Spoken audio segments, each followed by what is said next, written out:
Hey guys, and welcome back to another episode of Everquest Old School. And on tonight's episode, we are going to be doing something that some of you out there may have never seen before, maybe have never done before, which is to come over here into the Wakening lands. And you can see there's 24 people on right now. Now, this is before a raid of my guild is going to be starting. My guild is the Blackheart Pirates, as you can see right there. The Kittens Who Say Meow are also going to be joining us tonight, I believe. And we are somewhat allied with a third guild. I don't know their names just yet. I do apologize to that guild. It's not anything against them for sure. It's just, you know, it's something that's brand new, and I'm not quite aware of, you know, what's going on with that just yet. Let's see, where's Nano? I don't want him to die. But I definitely want to give him a heal if I can. If I can figure out where he's at. Now, what I am doing here in this zone is killing a little bit of time. Oh, there he is, right over there. I am killing a little bit of time. Let me see if I can root this guy, if I can actually target him or not. Come on, let me target him. There we go. See if I can root this guy right there. Oh, no, that's his pet, I guess. He made him into a pet, which is fantastic. Now, let me see if I can actually toss Nano a heal real quick. And we get back to... oh, he ran out of my range again, didn't he? Oh, bards, I tell you, man. They got their own thing going on, and... this area is a nightmare for healing because of that reason. You really have to get off a a heal very quickly and make sure that it lands on them, but it's not entirely the easiest thing ever. So I am going to run back over here, take a few hits here and there, but it's not going to be too bad, I don't think. Yeah, we took very little damage on that one. Now, the reason, again, that we're over here is that by coming over here and killing giants, we are getting faction. We're getting faction with two different ones, the Claws of Ashin and the Coldane Got Better. So if you want to do the Coldane quest, those are the factions you're going to need by killing these giants. However, if you kill the giants on the inside over there in Kale, you only get faction with Coldane. If you come out here to the Wakening lands and you kill the giants out here, you get faction with not only the Coldane, but you also get faction with Vashin's Peak, and that will allow you to go to a TOV and walk around freely. Like, you're going to be on the faction with the dragons. You may be asking, first time a P99 just happens. Got to go to Seb last night. Did we get experience off of one? I didn't look. I didn't see if we actually got experience. I don't think so. No, I don't think we got any experience. Nope. But, yeah, the reason you might want faction with Vashin's Peak is that you might be hunting in that zone. And if you're hunting over there, you're going to want, you know, depending on who you are, you may want faction with them, because by doing so means not everything's going to be aggro to you, which means you're going to be able to pull easier, or if you happen to be a cleric like myself, you're going to be able to res a whole lot easier. You're going to be able to go through the zone after everybody wipes and just pull people to a safe spot without worrying about aggroing, you know, anything in the zone, because everything loves you. Now, as a cleric, you do have the ability to maintain your faction pretty easily in that zone. As just healing, from what I'm told, you do not get a faction hit when the creature dies. Only if you do a direct damage of some sort. And your chances are not going to do a direct damage of any sort in a fight as a cleric. You're going to be doing your C-heal rotation, your spot heals, whatever the case may be. You're probably not going to be doing attacks. So that's pretty easy to maintain. You're going to get that faction by coming out here and killing the giants. I believe there is one other way, in some other zone, you can kill other creatures and get faction with Vashin's Peak, the Claws of Vashin right there. I actually did get max bad faction with the Komif and the Krosmexex, or however you want to pronounce that. Those are two different factions that you may be working on yourself if you're going down a different quest line, and you got to decide for yourself which quest line to go down. Now, you can always fix your faction later on. It took me about, you know, about 6 hours to max out my faction. Ooh, he's coming right towards me now. Okay, well, yeah, it took me about 6 hours to max my faction out and get it to ally. I guess it's not maxed out, because it's not saying it couldn't possibly get any better. And you will eventually get to that point where you just cannot get any better on your faction. And, you know, I'm going to go ahead and do that because my guild is doing Kale. Like, that's the place that they hit every so often, and that's where we're trying to get our armor. And because that's the place that I have the best chance of getting my gear, that's what I've chosen to go ahead and do. Let me see if I can root this guy. He is... oh, he's rooted now. Alright, so he's rooted. Let me see if I can come over here without getting stunned and give Nano here, a little heal. Now this is a heal over time. I'm really addicted to this spell. This is not a spell that was really around when I was playing the very first time. It's something they added down the road. I think somewhere in Velius this spell came out. It wasn't in Canark, so it is somewhat new to me to be able to use this spell at the level that I'm at. Usually I got it a lot later. Now there is a third faction right there that you won't see very often. It's King Tramox. Could not get any worse. I don't know what that's used for, but it's only off of some of the mobs, not all of the mobs. However, it is incredibly easy to max out in a negative faction. I don't know if that's going to be a good thing or bad thing. None of these guys out here ever seem to care about that faction at all, so I'm guessing it's probably not that useful. But before you come out here and before you go down a quest line that you're not too sure about, definitely check, because there are certain factions that do not concern 99% of the people on the server. However, that one class specific quest, or even worse, is when it's not only a class very specific quest, but it's a class and race very specific quest that you need that faction with, and everybody else is like, I don't give a crap about that faction. I'm not worried about that. That's why they're willing to kill it as much as they are, and nobody ever mentions it. But for you, that would be very, very nasty. Had you gotten that that negative faction, you just wouldn't be able to do that quest anymore. So always double check, always ask around, just see if anybody knows. And if they don't, look it up on the wiki just to be safe, because faction is sometimes things that you cannot change. You cannot fix some factions once you ruin them. Other factions out there can be reversed, and these factions out here, for the most part, are supposed to be reversible. You're supposed to be able to go through and say, I want Giant Faction this month, and maybe next month I want, somebody else's faction, and the next month after that go down a different faction. And the way you're doing that is by reversing your faction with one by killing the other. And this one, they didn't want you to be able to have max faction with all of them. They wanted you to have to choose. I think the main reason behind that is to ease up the raids, like ease up the zone's potential overcrowding issue, because if you have one, you always have at least one guild that seems to be more powerful than others. They donate more of their time to the server in the sense that they play on the game a lot more than anybody else, and they're a lot more hardcore about it, and they're usually a lot more skilled at the game than most people are, again, because they're putting in the time and they're putting in the effort and they're getting the equipment and they're using their experiences that they've learned to figure things out and just get better at the game and get better at their classes because of it. This I think the reason they put that in there is to stop that one guild or that two guilds from taking over all the top end zones. So in that situation, that guild has to pick, do we want Giant Faction? And sometimes they pick it, and then like next week they go back and change their faction. They spend all day, changing their faction. But that means that they have to do that each and every single time. And even hardcore guilds will eventually get to the point where they're just like, okay, we're just going to stay on this for a month, and next month we'll switch over. And that means they're not going after the other ones. So what you'll see is a lot of low-end guilds looking at where like the best stuff in the game is and seeing like, okay, we're just not going to mess with that. Let that top-end guild have it. They're obviously going to be able to get it anytime they want anyways.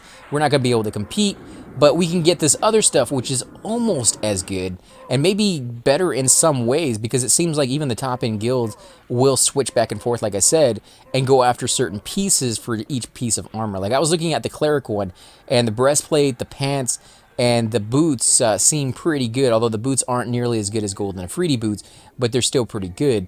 Somehow the bracer, the glove, and I think the sleeves pretty much sucked. Like they weren't horrible. They did have kind of cool effects on it. Like the bracer summoned, I think, abundant food on it, 10-second casting time on it, and I think the gloves or another piece, maybe it was the sleeves, had the abundant water on it or something like that. So beyond that, the stats just really were not that great. There's no wisdom on it. There was very little power, if any, on some of the pieces, and they're just not ones that you're really going to want to use. However, the pants were really, really nice. It's definitely something you could see yourself wearing. The breastplate was something I could see myself wearing, and the helmet was something that I could see my character wearing. Now, if you go over to some of the other factions and look at their quest, it could be the exact opposite in certain pieces. Like the boots might be amazing, and the gloves might be amazing in that other faction. So if you're going to min-max your character and just try to get like the best gear you can possibly get, you may want to do all 3 factions, just pick and choose the pieces you want. And then again, there may be instances where you want the full set of all of that gear so that you can change your gear based off of what you're fighting. You may be going after dragons one day and after something that poisons the next, and you may want to have that ability to do that. Or you may be going after something that just seems to ping pong around, so everybody needs a high AC regardless of what class they are. And so you might need that ability to kind of change up your stats whenever you need to. And again, that's going hardcore. That's not something most guilds will ever really require of you to have, or really ever concern themselves with, to be honest. But it is something, he's already in the group, but it is something that you can be aware of, and you can look around and just kind of make a decision for yourself. Again, my decision was made easier by just figuring out where my guild is going to be going. If your guild is going to be going to a certain zone, I would suggest going with them. I mean, yeah, you could always do pickup groups if you really, really, really want to go that route. But over here in Kale, it's incredibly hard to find a pickup group inside the arena, which is where the no trade, no drop items, fall off of the creatures. And even if you did pick up a no trade or a pickup group, a lot of the items that you need, such as like my cleric pieces, are not just cleric only. They're warrior, they're rogue, they're bard. I mean, everybody can use them. Pretty much any plate class whatsoever in the game is able to use the corroded greaves and breastplate and all that stuff, van bracers, all of those things, because they're plate. It's not discriminating. It's just who you turned it into and what pieces you turn in with it determines the item you're going to get out of it. And because of that reason, it's very difficult to win randoms on any of that stuff, because it seems like everybody wants them. Unless, of course, you seem to be a caster.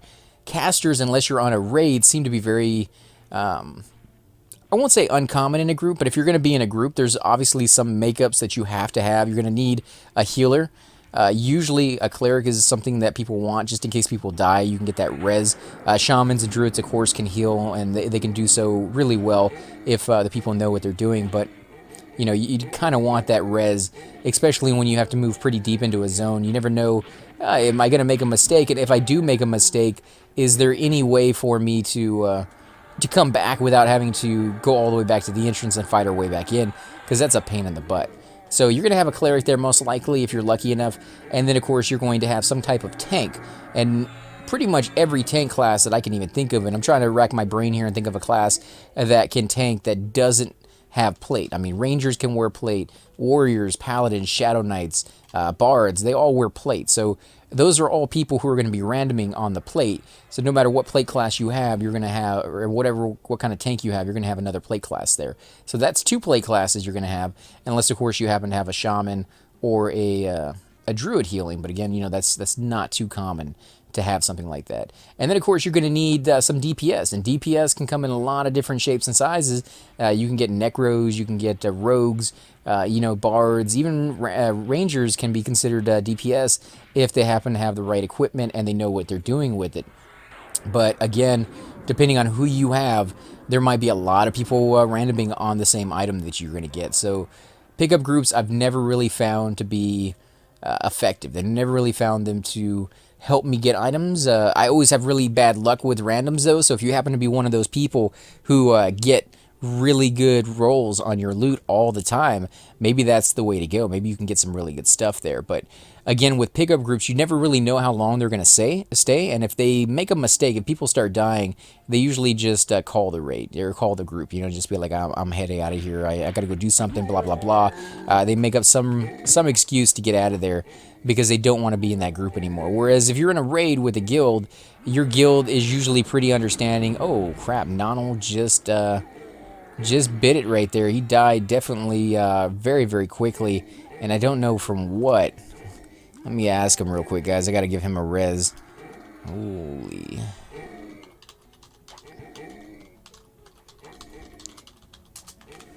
I'm going to have to find his body here in a second and bring him back. See what he says. I got to ask him where he died, too. Consent me and will Drag. Where did you die? Oh, he got nuked. Oh my god, guys. I know exactly what that feels like. I got nuked the other day by a ice comet. Follow wall out to the right. Okay, so we're going to look for that here in a second.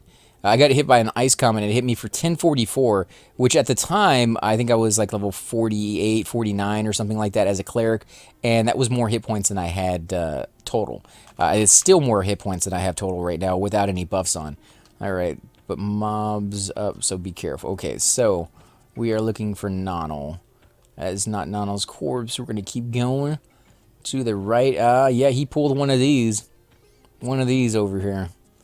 Let's see, how close to the wall do we have to get? I'm hoping we don't have to get right up on top of them, because these things do have a pretty big aggro range. Not the greatest in the game. I've seen bigger, but I don't want to get close just in case, because I don't want to train the zone, because that's exactly what I end up doing. Is I could pull the mobs, but you know, I could root them and stuff, but I don't want to do that if I don't have to. Okay, so I don't see him up there. Let's come around this way. Let's see if we can find it. Now, he did give me permission to drag his body. Just have to find the body now. Should be pretty easy. He's wearing green. This should stand out quite a bit. I just don't see it yet. Alright, we're going to keep going. I had 4, including a named and stunned. Okay. Well, how far down did he go? Let's see.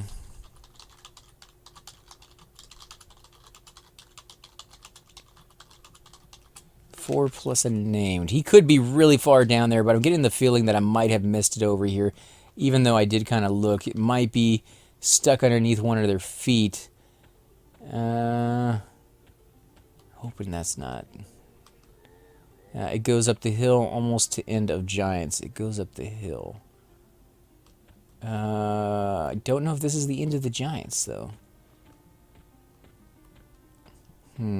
Let's take one last look up here before we go any further. I don't see it. Yeah, I don't see it, so we're going to keep looking. We're going to keep going down. It levels off. Yeah, it did level off. Still don't see the body. Maybe he died down on the end. Let's look down here real quick before we go any further. It levels off. Because he did say he was pulling it, which means, you know, there's a good chance that he wasn't right on top of where the enemies are. They did stun him. It does look like there's something down here. Maybe the light that's being given off is from his corpse. So let's see if we can take a look. No, that's just light being given off by a tree. I don't know, guys. We're gonna have to keep looking because we can't leave him hanging. But at the moment, I have no idea where he might have died. Definitely not up here. I mean, it would be very, very obvious. I bet it's gonna be further down, but I've never been down there before, so I don't know if we're gonna find more giants down there. That's why I'm kind of hesitating to go even further, because I'm betting it's gonna be over here. But no, I guess it's not.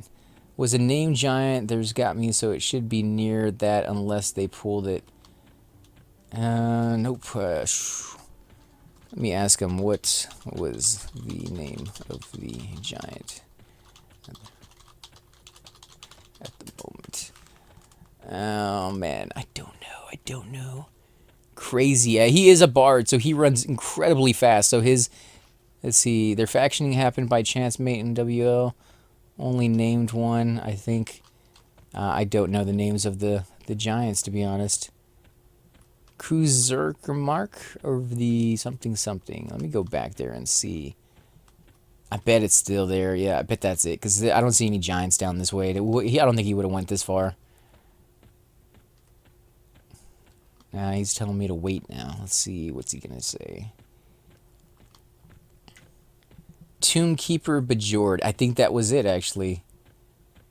Tombkeeper Bajord. Yeah, I see the mob. Okay, I see the mob. He is still up. Let me look around. Okay, so he died somewhere over here by that guy. From zone line, go right, follow wall. It goes up a hill, levels out. I'm on the level out part or just past. I mean, I know that's what you think your body is at, but I don't see it right here on that level out part for sure. It's definitely not here. Unless you fell into a tree and I'm just missing like the shoelaces that are sticking out. This is not an easy CR, but it did not get far. Well, I think you misunderstand how far you may have gotten. Oh, there he is. In the air. Oh my god.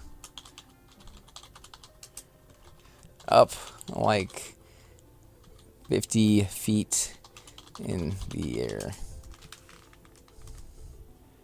That's actually kind of funny. I don't look up in the air for finding a body. I look down to the ground to find the body. So let's see. Okay, we pull the body now. There we go. We got it. Let's run it back to the entrance. And I'll answer that other guy here in a minute. I just didn't want to do it while I'm, grabbing somebody's body. Yeah, he did. And you know the bards, they got that run speed that also makes them like invisible and gives them levitation. Like it's amazing, thing to have. Oh crap. There is a mob up at the moment and I am going to have to root that and then run past it and zone. So, yeah, that's going to be a thing apparently. Okay, let's wait until that guy's gone. I am going to have to, I don't know, can we sneak across that? I don't know if we can. Is there somebody in there? There is somebody in there. Okay, let's get this over here. Ah, crap. He found me. You son of a... Dang it. Hope nobody's over here. Yeah, nobody's over here. Oh, man, I'm gonna have to apologize to those guys. I was hoping not to get any aggro on that. I hope nobody dies from that. That sucks. Sucks so bad. I'm gonna have to apologize. Yeah, guys, I think what I'm gonna do is actually end the video here so I can concentrate on what I'm doing. But this is usually not how it works out. There was like 50 people here 20 minutes ago and we were all getting faction. However, when people leave and the group kind of breaks up, you kind of have to build it back up again and get it going. And we just haven't done that yet. So you can see how sometimes it works really well and sometimes it doesn't. But this is where you get the faction from. And it's actually a really cool place. You're just not going to get any experience from it. So, again, guys, I want to thank you all for watching, and I will definitely catch you all next time. Hey guys, and welcome to the disembodied voice of AC Gamer. We are definitely going to be doing a lot more series in the future, but here are a few of them that you guys might find interesting. Of course, you're more than welcome to check them out. I would love to hear your comments. Again, if you do enjoy these videos, be sure to hit that like button, subscribe. It's definitely the indicator that I use to tell if you guys want to see more videos like that, of that particular game style, of that series in the long run. So when you guys leave comments down, it helps me decide whether we should keep doing it, as well as whether you want to see games like that in the future. And here are a few of them right here. I kind of picked out a few of different genres. We will be doing spotlights for other YouTubers in the future. So if you want to get a little shout out, definitely let me know. If you group with me, chances are you will get a shout out in here eventually. But for now, these are just 4 series that I have that I feel like could use a little bit more attention and that you guys might actually enjoy as well. Thanks again for watching, guys, and we will definitely catch you all next time.